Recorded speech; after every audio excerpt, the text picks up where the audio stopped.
सोलापुर जिले में भविष्य में पानी की कमी और चारे की कमी की पृष्ठभूमि में योजना की जानकारी देने के लिए कलेक्टर कार्यालय में एक प्रेस कॉन्फ्रेंस का आयोजन किया गया। इस अवसर पर कलेक्टर कुमार आशीर्वाद, डिप्टी कलेक्टर राजस्व विभाग अमृत नाटेकर, जिला प्रशासन अधिकारी वीणा पवार उपस्थित थे।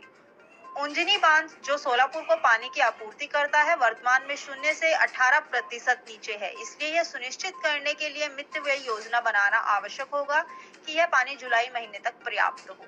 इसके चलते नदी किनारे बिजली बंद करनी पड़ेगी, इसलिए किसान सहयोग करे और जिले में जून तक पर्याप्त चारा उपलब्ध हो। इसलिए चारा दूसरे जिलों में नहीं ले जाया जा सकता। यदि ऐसा पाया गया तो मुकदमा दर्ज करना होगा। राज्य 24 न्यूज सोलापुर महाराष्ट्र से संवाददाता विश्वनाथ बिराजदार की रिपोर्ट। नमस्कार, मी कुमार आशीर्वाद, जिल्हाधिकारी सोलापूर।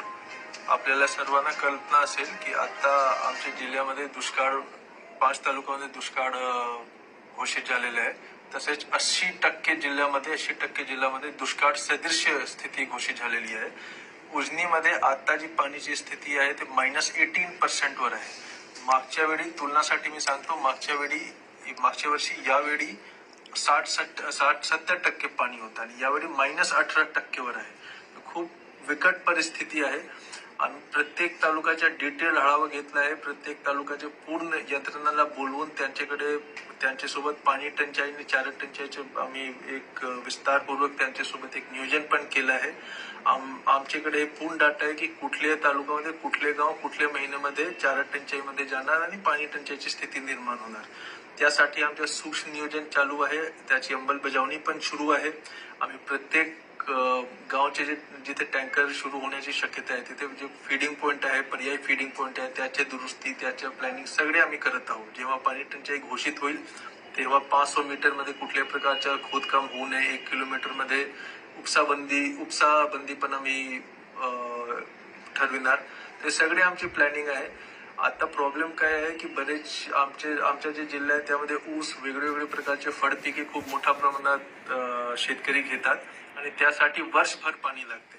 पण आमच्या जे प्रायोरिटी आहे, आमच्या जे प्राधान्य आहे ते पिण्याचे पाणीचे आहे। पहिला पिण्याचे पाणी आहे, त्यानंतर शेतीसाठी जे पाणी लागेल त्यासाठी आहे।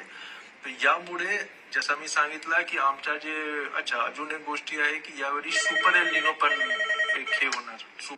तो कुठल्याही प्रकारचे आम्ही हे सांगू शकत नाही, कुठल्या प्रकारची खात्रीने आम्ही सांगू शकत नाही की जे पाऊस आहे ते जून मध्ये येईल की जुलै मध्ये येईल किंवा ऑगस्ट मध्ये येईल। आम्हाला जे पाणीच्या प्लॅनिंग करायचे ते जुलै पर्यंतच्या करायचे।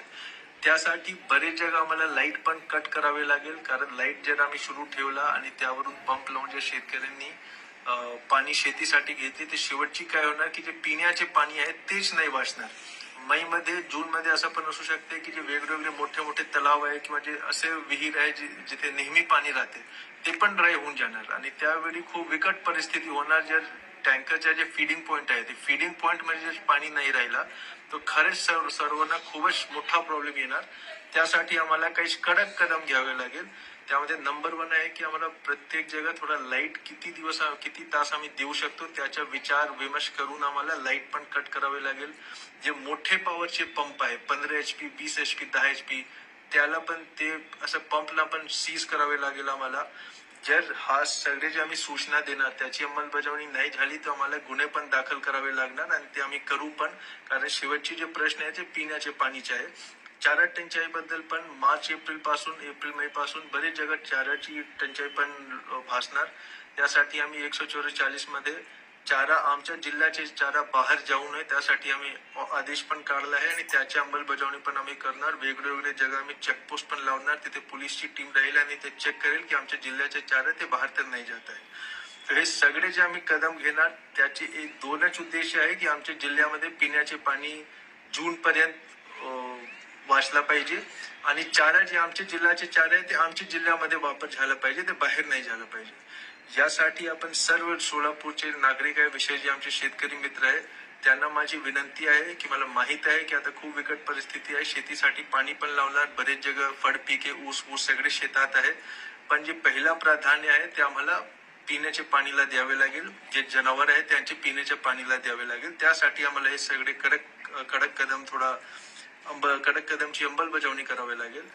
आपल्याला सर्वांना माझी विनंती आहे जिल्हाधिकारी म्हणून की आपण यामध्ये आम्हाला सहकार्य करा, सहभाग करा आणि जर आपली सहकार्य असेल, आपला सहकार्य असेल तर नक्कीच आम्ही हा जे वर्ष आहे, जे जून पर्यंत आमचा जे कालावधी आहे ते खूप चांगल्या पद्धतीने आम्ही पार पाडू आणि यशस्वीपणे हा जे आमच्या जिल्ह्यावर एक जे मोठा समस्या आला आहे पाणी टंचाई आणि चारा टंचाईवर, त्यावर नक्की आम्हाला त्याला हाताळण्यामध्ये यश मिळेल. धन्यवाद.